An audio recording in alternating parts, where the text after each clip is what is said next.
Good morning, Cubs fans, and welcome back to another episode of Cubs Daily. My name is Steven Ryan. We had game one. It's almost in the books. I got the live play going on right now. Cubs are unfortunately trailing late here, 3-1, but watched most of the game this morning. Have a few takeaways to discuss with you guys. Guys, in the comment section below, let me know what your thoughts here on game one were. I don't want to get too overreactionary with it. Again, it's game one, one of 162, long season ahead.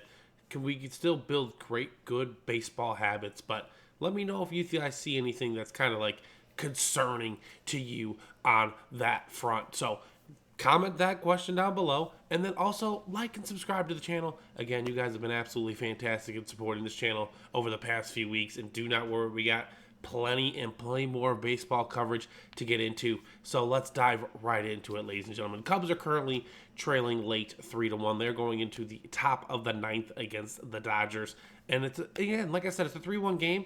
And honestly, all it was one inning. The Dodgers were able to score three runs in the top half of the fifth against Ben Brown, who, in my opinion, looked really solid for his debut. So, not a lot of action. Miguel Amaya RBI double in the fourth to get the Cubs' first run of the regular season.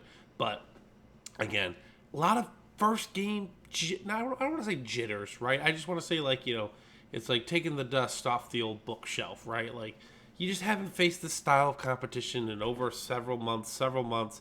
Dodgers, defending World Series champions. Guess what? They're a good baseball club, as Shohei Ohtani is about to hit a double right here. They're just a good baseball club. We'll go over the injuries that we're seeing. But when I saw their lineup this morning, I was like, okay, the Cubs, we have a chance to battle here, make some good moves, maybe get a dub out of this. But so far, it doesn't look like it's going to happen. But that's okay, ladies and gentlemen. The Dodgers are the defending World Series champions. They're in a class of their own. So I wouldn't look too much into it. Again, a 3-1 loss in the first game of the year. Cubs last year were very good at bouncing back. So I'd be very curious to see how they bounce back tomorrow. And we will break down a preview of that game towards the end of this video. So just in my instant reaction, not the greatest performance. But again, I'm not too worried. I think the Cubs will get on the winning trail here really soon. So let's discuss the good and the bad and the ugly. What are my takeaways from this game? I think the Cubs have improved on a lot of different fronts, right? Last year, the bullpen was very suspect. I know Ben Brown came out of the bullpen and gave up the 3 runs, but, if John Birdie doesn't force that double play, maybe the Cubs, it's a 2-1 game, a lot more is within striking distance, et cetera. But either way, maybe Nico Horner makes that play. Again, little key differences on that front, but I think it was too slow of a ground ball on that double play attempt. So I think John Birdie should have held it, could have kept that runner at third, and maybe they could have got a sharper hit ground ball, turned a double play, and ended the inning. But again, and it looks like, they're about to extend the lead to 4-1 here. So again, the Dodgers are just a fantastic ball club, ladies and gentlemen. Like, it's kind of hard to play at their level. So again, if the Cubs lose this one, I'm not too worried about it. Plenty of baseball left to be had. But the good, Shota Imanaga, you know what? He did not have his best stuff. He still held the Dodgers hitless. He went 4 shutout innings. He was kind of on a pitch count. So they're kind of just ramping him up. So I think he's going to be ready for the domestic opening day next week.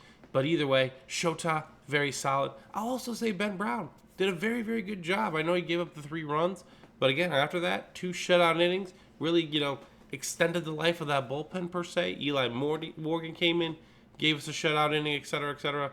But sometimes in a baseball game, ladies and gentlemen, the wheels kind of just more or less fall off. And again, it's not like it's a blowout or anything. It's 4-1. So I'm not too concerned about that in this front. But either way, the Cubs they're okay. The pitching was very solid today. The offense just plain and simple wasn't there. Again, the bats, they're going to come in hot and cold streaks. We just need the offense to produce a little more. And I think the Cubs will be in that front. The bad, honestly, guys, it was kind of just a lot of first plate appearance kind of stuff for the Cubs today. A lot of swinging and missing at pitches early on in the count. I really liked the start that Ian Happ got off to, but then those kind of plate approaches kind of just went away towards the end of the game, unfortunately for the Cubs. There's a lot of swing and misses. Like, Miguel Amaya, I remember on a couple of occasions, he had a 1-0 count, and then he just swung at the next pitch. Free willy-nilly, there's no reason to do that unless you see it right down the middle. I know it's easy to, make decisions calling from the couch, but again, just about your approach at the plate, all that stuff. Again, Miguel Amaya, the guy who's only drove in the Cubs run so far. Beautiful approach. He's continuing his hot spring, etc., etc. But, Yamamoto in his 2 starts against the Cubs last year, he crushed us. He dominated us once again. We were just able to get a runoff this time. So, that's the good. The bad is obviously we're going to lose in this situation, unfortunately. But you never know. It's baseball. We could easily bounce back. We're going to be a much different team now than we will be in August and September, which is the positive to take from all of this as well. The ugly, losing. I hate losing personally, so I'm going to just say that the ugly part is just losing in general. But I think, honestly, just it's a tough game sometimes. There was a play Matt Shaw tried to make at third. He put a runner in scoring position. The Cubs escaped that situation, I believe, though. But I'm happy to see Matt Shaw trying something, Again, it's all reps for a couple of these guys. Right, Ben Brown, he's not used to this. He pitched a little bit for the Cubs last year, but he's going to have a more of a prominent role this year. I liked how he rebounded from that inning with 2 shutout innings. Matt Shaw was very solid at third today. I know he had the error, but again, he's going to make them, guys. It's a learning curve with these guys. So you got to take the growing with the growing pains, right? It's all part of the process. So either way, I'm okay. It's only game 1. It's the Dodgers. I don't want to sit here and be like, I expect to lose to the Dodgers, but they're the defending world champions. So it's kind of hard to be like, yeah, we should beat them every time. But either way, and what a reason I thought we might beat them is, I learned yesterday, while I was at work, that Mookie Betts has not been feeling his best. He's been pretty sick, and he's going to be out for this series pretty much. And then 30 minutes before the game today, Freddie Freeman was scratched with like a rib contusion or something like that. So you take out 2 boppers like that from this Dodgers lineup, and yes, they do look less threatening. They're still a very, very good ball club, ladies and gentlemen. Edman, Teoscar Hernandez, Will Smith, clearly it's still enough to get the job done. Shohei Ohtani, an absolute beast, etc., etc. Lots of great. The Dodgers have been one of the top organizations for over 15 years now, constantly putting out high-quality talent and high-quality winning teams. I know they may not end in the World Series that everyone wants them to or expects them to, but the expectation's there, and that's kind of the best part, and that's where I really want the Cubs to get to as well. So if there's going to be no Mookie Betts or Freddie Freeman, maybe the Cubs can bounce back tomorrow morning and snag a W from the Dodgers here. And let's take a quick look here, ladies and gentlemen. We're going to preview game number 2. Set your alarms early once again, 5:11 a.m. It's going to be an early one, but I do like the Cubs maybe bouncing back here in this situation. They are going to get a glance at in making his major league debut in his homeland, Roki Sasaki. These numbers, these numbers for Roki are from 2024 when he pitched in Japan, and they are very, very solid, ladies and gentlemen. He only started 18 games, he had a very low whip, absolutely fantastic ball player, and he got paid like it. So, but the Cubs throwing out their frontline ace as well in Justin Steele, who, when I look at his numbers last year, you see his record 5-5, and again, I try not to look too much into record, ladies and gentlemen.